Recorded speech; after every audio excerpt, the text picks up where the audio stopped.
ਬਸ ਬੇਗ ਹੋਰਾਂ ਨੇ ਸਾਨੂੰ ਆਪਣੇ ਘਰ ਦਾ ਖੂਬਸੂਰਤ ਲੌਨ ਵੀ ਵਿਖਾਇਆ, ਜਿੱਥੇ ਚਲਦੇ ਚਲਦੇ ਉਹਨਾਂ ਨਾਲ ਗੱਪਸ਼ਪ ਵੀ ਹੋਈ। ਜੀ ਬੇਗ ਸਾਹਿਬ, ਮਾਸ਼ਾਅੱਲਾ ਲੌਨ ਤੁਹਾਡਾ ਬੜਾ ਖੂਬਸੂਰਤ ਹੈ ਔਰ ਇਹ ਮੇਰਾ ਖਿਆਲ ਹੈ ਜਿਸ ਤਰ੍ਹਾਂ ਤੁਸੀਂ ਦੱਸਿਆ ਕਿ ਤੁਹਾਡੀ ਤੇ ਇਹਦੇ 'ਚ ਇਨਪੁਟ ਹੈ ਹੀ ਹੈ ਵੇ, ਸਾਡੀ ਭਰਜਾਈ ਦੀ ਇਨਪੁਟ ਵੀ ਬਹੁਤ ਜ਼ਿਆਦਾ ਹੈ। ਹਾਂਜੀ, ਐਕਚੁਅਲੀ ਜਦ ਤੱਕ ਘਰ ਦੇ ਦੋਵੇਂ ਫਰਦ ਮਿਲ ਕੇ ਨਾ ਕੰਮ ਕਰਨ ਤੇ ਕੰਮ ਦਾ ਮਜ਼ਾ ਨਹੀਂ ਆਉਂਦਾ। ਬਿਲਕੁਲ ਸਹੀ ਹੈ। ਤੇ ਉਹ ਫਿਰ ਤੁਹਾਨੂੰ ਹਰ ਪਾਸੇ ਉਸ ਹੁਸਨ ਨਜ਼ਰ ਆ ਰਿਹਾ ਹੁੰਦਾ ਜੀ। ਸ਼ਾਦੀ ਜਿਹੜੀ ਹੈ ਉਹ ਅਰੇਂਜ ਮੈਰਿਜ ਹੈ ਜਾਂ ਲਵ ਮੈਰਿਜ ਹੈ ਸਰ? ਇਹ ਦੋਵੇਂ ਕਹਿ ਸਕਦੇ ਤੁਸੀਂ। ਦੋਵੇਂ ਕਹਿ ਸਕਦੇ। ਹਾਂਜੀ ਹਾਂਜੀ। ਅੱਛਾ, ਤੇ ਇਹ ਤੁਹਾਡਾ ਚੂँਕਿ ਤਾਲੁਕ ਇੱਕ ਐਸੀ ਸ਼ੋਬੇ ਨਾਲ ਹੈ ਜਿਹਦੇ ਵਿੱਚ ਫੇਮ ਬੜਾ, ਸ਼ੋਹਰਤ ਬੜੀ ਹੈ ਔਰ ਫਿਰ ਦੁਨੀਆ ਦੇ ਬੇਸ਼ਤਰ ਮਮਾਲਿਕ 'ਚ ਤੁਸੀਂ ਵਿਜ਼ਿਟ ਵੀ ਕੀਤਾ। ਹਾਂਜੀ। ਤੇ ਜਦੋਂ ਬੰਦਾ ਸ਼ੋਹਰਤ ਦੀਆਂ ਇਸ ਬੁਲੰਦੀਆਂ 'ਤੇ ਹੁੰਦਾ ਹੈ ਔਰ ਥੋੜ੍ਹਾ ਜਿਹਾ ਖੂਬਸੂਰਤ ਵੀ ਹੁੰਦਾ ਹੈ, ਹਾਂਜੀ, ਤੇ ਫਿਰ ਉਹਦੇ ਥੋੜ੍ਹਾ ਜਿਹਾ ਰੋਮਾਂਟਿਕ ਵੀ ਹੋ ਜਾਂਦਾ ਹੈ। ਇਹ ਦੋਵੇਂ ਚੀਜ਼ਾਂ ਬਹੁਤ ਜ਼ਿਆਦਾ ਮੇਰੇ 'ਚ ਜੀ। ਅੱਛਾ, ਰੋਮਾਂਟਿਕ ਬਹੁਤ ਜ਼ਿਆਦਾ। ਅੱਛਾ। ਤੇ ਇਹਨਾਂ ਨੇ ਸ਼ਕਲ ਵੀ ਚੰਗੀ ਦਿੱਤੀ। ਤੇ ਰੋਮਾਂਟਿਕ ਹੋ ਕੇ ਤੇ ਫਿਰ ਕਿੰਨੇ ਕੁ ਅੱਗੋਂ ਫਿਰ ਕੋਈ ਅਫੇਅਰ ਵਗੈਰਾ ਚੱਲੇ, ਕਿੰਨੇ ਇਸ਼ਕ ਕੀਤੇ ਜਨਾਬ ਨੇ? ਸਰ ਜੀ ਮੇਰਾ ਕੋਈ ਅਫੇਅਰ ਨਹੀਂ, ਅੱਲਾ ਦਾ ਸ਼ੁਕਰ ਹੈ ਕਿ ਅੱਜ ਇੰਨੇ ਸਾਲ ਹੋ ਗਏ ਨੇ, ਮੇਰਾ ਕੋਈ ਕੰਟਰੋਵਰਸੀ ਨਹੀਂ, ਕੋਈ ਐਸੀ ਚੀਜ਼ ਨਹੀਂ। ਵਰਨਾ ਅੱਜ ਕੱਲ੍ਹ ਤੇ ਤੁਹਾਨੂੰ ਪਤਾ ਹੈ। ਨਹੀਂ, ਲੇਕਿਨ ਦੇਖੋ ਨਾ, ਤੁਸੀਂ ਦੁਨੀਆ ਦੇ ਬੇਸ਼ਤਰ ਮਮਾਲਿਕ 'ਚ ਗਏ, ਹਾਂਜੀ। ਤੁਸੀਂ ਦੁਨੀਆ ਦੇ ਬੇਸ਼ਤਰ ਮਮਾਲਿਕ 'ਚ ਵਿਜ਼ਿਟ ਕੀਤਾ ਔਰ ਉੱਥੇ ਜਿਹੜੇ ਤੁਹਾਡੇ ਫੈਨਸ ਨੇ ਉਹ ਖਵਾਤੀਨ ਵੀ ਹੁੰਦੀਆਂ ਨੇ, ਲੜਕੀਆਂ ਵੀ ਹੁੰਦੀਆਂ ਨੇ, ਮਰਦ ਵੀ ਹੁੰਦੇ ਨੇ। ਤੇ ਕੋਈ ਐਸੇ ਮਤਲਬ ਕੋਈ ਐਸਾ ਵਾਕਿਆ ਹੋਇਆ ਹੋਵੇ ਕਿ ਕੋਈ ਖਾਤੂਨ ਐਸੀ ਤੁਹਾਡੀ ਫੈਨ ਜਿਹਨੇ ਤੁਹਾਨੂੰ ਬਕਾਇਦਾ ਪ੍ਰਪੋਜ਼ ਕਰ ਦਿੱਤਾ ਹੋਵੇ?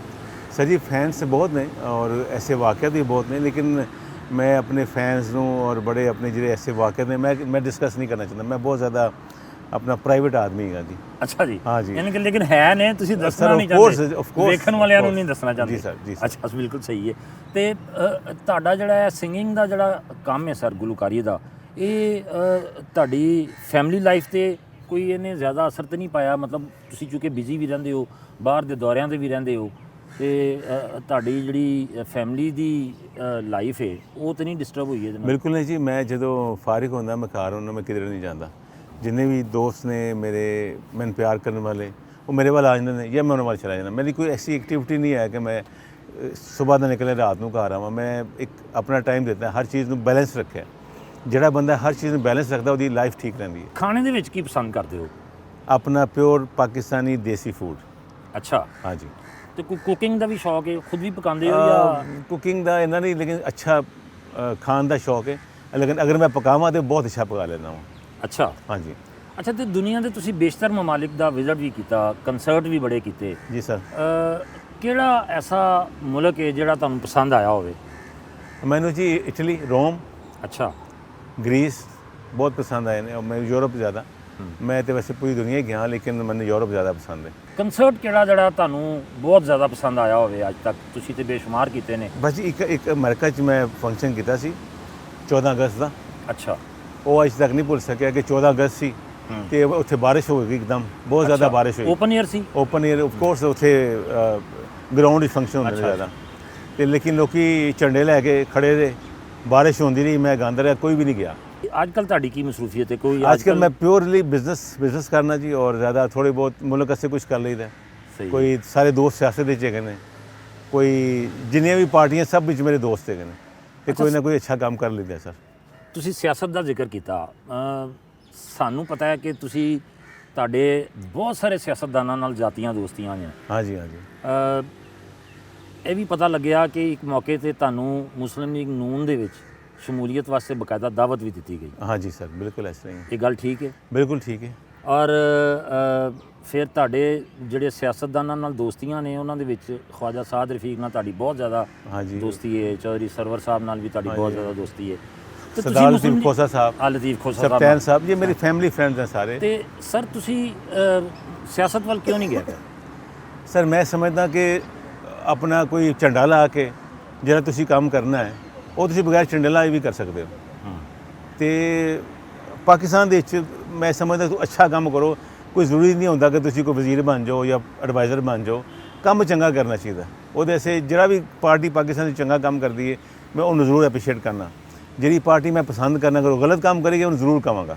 ਇੱਥੇ ਇੱਕ ਪ੍ਰੋਬਲਮ ਹੈਗੀ ਕਿ ਜਿਹੜੀ ਜਿਹੜੇ ਲੋਕ ਨੇ ਨਾ ਜਿਸ ਪਾਰਟੀ ਨਾਲ ਮੁਨਸਲਿਕ ਨੇ ਉਹ ਗਲਤ ਵੀ ਕਰਦੇ ਨੇ ਤੇ ਉਹਨੂੰ ਸਹੀ ਕਹਿੰਦੇ ਨੇ। ਸਹੀ ਕਹਿੰਦੇ। ਮੈਂ ਇਹੋ ਜਿਹਾ ਬੰਦਾ ਨਹੀਂ ਗਾ, ਉਹ ਗਲਤ ਕਰਨਗੇ ਤਾਂ ਉਹਨਾਂ ਦੇ ਮੂੰਹ ਤੇ ਕਹਾਂਗਾ ਗਲਤ ਲੇਕਿਨ ਕਰਦੇ। ਤੁਹਾਡੇ ਬਾਰੇ ਚ ਵੈਸੇ ਆਮ ਤਾਸਰ ਇਹੀ ਪਾਇਆ ਜਾਂਦਾ ਹੈ ਕਿ ਤੁਸੀਂ ਮੁਸਲਿਮ ਲੀਗ ਨੂਨ ਦੇ ਜ਼ਿਆਦਾ ਕਰੀਬ ਹੋ। ਬਿਲਕੁਲ ਮੇਰੇ ਬਹੁਤ ਜ਼ਿਆਦਾ ਮੁਹੱਬਤ ਹੈ ਜੀ ਉਸ ਫੈਮਿਲੀ ਨਾਲ, ਔਰ ਆਪਣਾ ਹਮਜ਼ਾ ਭਾਈ ਨਾਲ, ਮਰੀਮ ਬਾਜੀ ਨਾਲ, ਮੀਆਂ ਸਾਹਿਬ ਨਾਲ, ਛੋਟੇ ਵੱਡੇ ਸਭ ਨਾਲ। ਲੇਕਿਨ ਮੈਂ ਜਦੋਂ ਕੋਈ ਐਸੀ ਗੱਲ ਹੁੰਦੀ ਹੈ ਗਲਤ, ਮੈਂ ਜ਼ਰੂਰ ਕਨਵੇ ਕਰਨਾ ਕਿ ਇਹ ਗਲਤ ਹੋ ਰਿਹਾ, ਤੇ ਉਹ ਫਿਰ ਉਸ ਗੱਲ ਨੂੰ ਸੁਣਦੇ ਵੀ ਨੇ, ਉਹ ਕਰਦੇ ਵੀ ਨੇ, ਤੇ ਉਹਨਾਂ ਦੀ ਮਿਹਰਬਾਨੀ ਹੈ ਕਿਉਂਕਿ ਉਹ ਸਮਝਦੇ ਕਿ ਜਿਹੜੀ ਗੱਲ ਕਰੇਗਾ ਗਲਤ ਨਹੀਂ ਕਰੇਗਾ, ਸਹੀ ਗੱਲ ਕਰੇਗਾ। ਕਿੰਨੇ ਦਾਵਤ ਦਿੱਤੀ ਸੀ ਨੂਨ ਦੇ ਵਿੱਚ ਸ਼ਾਮਿਲ ਹੋਣ ਦੀ? ਖਵਾਜਾ ਸਾਹਿਬ ਨੇ ਦਿੱਤੀ ਸੀ ਜਾਂ? ਮੈਨੂੰ ਬਹੁਤ ਲੋਕਾਂ ਨੇ ਦਾਅਵਤ ਦਿੱਤੀ, ਬਲਕਿ ਮੈਂ ਨੂਨ ਵਿੱਚ ਹੈਗਾ ਹੀ ਹਾਂ ਜੀ। ਬਿਲਕੁਲ ਸਹੀ ਹੈ। ਤੇ ਬੇਗ ਸਾਹਿਬ ਇਹ ਕੋਈ ਮੈਂ ਸਭ ਪਾਰਟੀਆਂ ਦੇ ਬੰਦਿਆਂ ਨੂੰ ਇਹ ਕਹਿਣਾ ਚਾਹੁੰਦਾ ਕਿ ਜਿਹੜਾ ਵੀ ਬੰਦਾ ਜਿਸ ਪਾर्टी ਨਾਲ लगा, अगर पाकिस्तान से अच्छा काम करते हैं उन्होंने अप्रीशिएट करो। अगर पाकिस्तान से कोई भी पार्टी बुरा काम करती पई है ਉਹਨੂੰ ਫਿਰ ਤੁਸੀਂ ਬੁਰਾ ਕਹੋ, ਭਾਵੇਂ ਤੁਸੀਂ ਉਸ ਪਾਰਟੀ 'ਚ ਹੈਗੇ ਹੋ ਜਾਂ ਨਹੀਂ ਹੈਗੇ। ਬਿਲਕੁਲ ਠੀਕ ਹੈ। ਤੇ ਬੇਗ ਸਾਹਿਬ ਕੋਈ ਮੁਸਤਕਬਲ ਦੇ ਵਿੱਚ ਕੋਈ ਸਿਆਸੀ ਪਾਰਟੀ ਜੁਆਇਨ ਕਰਨ ਦਾ ਇਰਾਦਾ ਹੈ ਵੇ? ਫਿਲਹਾਲ ਤੇ ਨਹੀਂ ਜੀ, ਬਿਲਕੁਲ। ਮੈਨੂੰ ਬਹੁਤ ਵੱਡੇ ਅਹੁਦੇ ਦੀ ਆਫਰ ਸੀ ਇੱਥੋਂ, ਲੇਕਿਨ ਮੈਂ ਰਿਫਿਊਜ਼ ਕੀਤਾ ਕਿਉਂਕਿ ਮੈਂ ਸਮਝਦਾ ਮੁਸਲਿਮ ਲੀਗ ਨੂਨ ਦੇ ਵਿੱਚ? ਜੀ ਜੀ, ਔਰ ਬਲਕਿ ਪੀਟੀਆਈ 'ਚ ਵੀ ਸੀ ਮੈਨੂੰ। ਅੱਛਾ। ਮੈਨੂੰ ਉਹਨਾਂ ਨੇ ਚੌਧਰੀ ਸਰਵਰ ਸਨ ਔਰ ਸੀਐਮ ਸਨ ਉਸ ਦੌਰ ਦੇ, ਔਰ ਰਾਜਾ ਬਸ਼ਾਰਤ ਸਾਹਿਬ, ਇਹ ਸਾਰਿਆਂ ਨੇ ਯੂਨੈਨਿਮਸਲੀ ਕਿਹਾ ਕਿ ਅਸੀਂ ਸੈਂਸਰ ਬੋਰਡ ਦਾ ਚੇਅਰਮੈਨ ਬਣਾਉਂਦੇ ਹਾਂ। ਮੈਂ ਉਹਨਾਂ ਨੂੰ ਕਿਹਾ ਜੀ 4 ਫਿਲਮਾਂ ਬਣਦੀਆਂ, ਮੈਂ ਕੀ ਚੇਅਰਮੈਨ ਬਣਨਾ। ਕਦੀ ਚੌਧਰੀ ਸਾਹਿਬ ਨੂੰ ਪੁੱਛ ਲੈਣਾ ਕਿ ਆਪਣਾ ਗਵਰਨਰ ਹਾਊਸ ਵਿੱਚ ਉਹਨਾਂ ਨੇ ਮੈਨੂੰ ਦਾਅਵਤ ਦਿੱਤੀ, ਮੈਂ ਰਿਫਿਊਜ਼ ਕੀਤਾ ਜੀ। ਮੈਂ ਕਿਹਾ ਜੀ ਮੈਂ ਇਹ ਕੰਮ ਨਹੀਂ ਕਰ ਸਕਦਾ। ਤੇ ਇਸ ਲਈ ਮੈਨੂੰ ਬੜੀ, ਬਲਕਿ ਅਬਦੁਲ ਕੁਦੂਸ ਬਜ਼ਿੰਜਰ ਸਾਹਿਬ, ਹਾਂਜੀ ਹਾਂਜੀ, ਸੀਐਮ ਬਲੋਚਿਸਤਾਨ, ਉਹਨਾਂ ਨੇ ਮੈਨੂੰ ਐਡਵਾਈਜ਼ਰ ਬਣਾਤਾ ਸਪੋਰਟਸ ਐਂਡ ਕਲਚਰ ਦਾ। ਅੱਛਾ। ਹਾਂਜੀ, ਮੇਰੇ ਘਰ ਉਹਨਾਂ ਨੇ ਭੇਜਤਾ ਜੀ ਤੁਸੀਂ ਮੇਰੇ ਐਡਵਾਈਜ਼ਰ ਹੋ, ਲੇਕਿਨ ਮੈਂ ਉੱਥੇ ਨਹੀਂ ਜਾ ਸਕਦਾ ਸੀ, ਮੈਂ ਨਹੀਂ ਗਿਆ। ਸਹੀ ਹੈ। तो सर मैं समझना कि तुसी बगैर किसी पार्टी ਨਾਲ मुंसलिक होए भी पाकिस्तान ऐसे काम कर सकते हो।